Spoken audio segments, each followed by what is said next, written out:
in this room with so many talented people, so many young, nakaka-inspire kayo. Grabe! Grabe kayo! Oh my gosh, I just feel like I'm just so honored to be sharing the same space as all of you guys. And I cannot wait to see the future of art in our country because of you.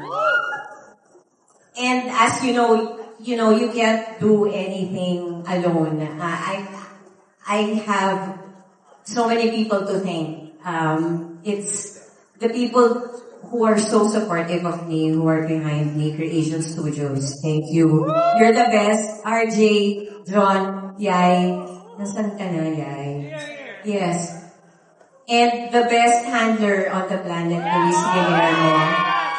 I love you. I love you.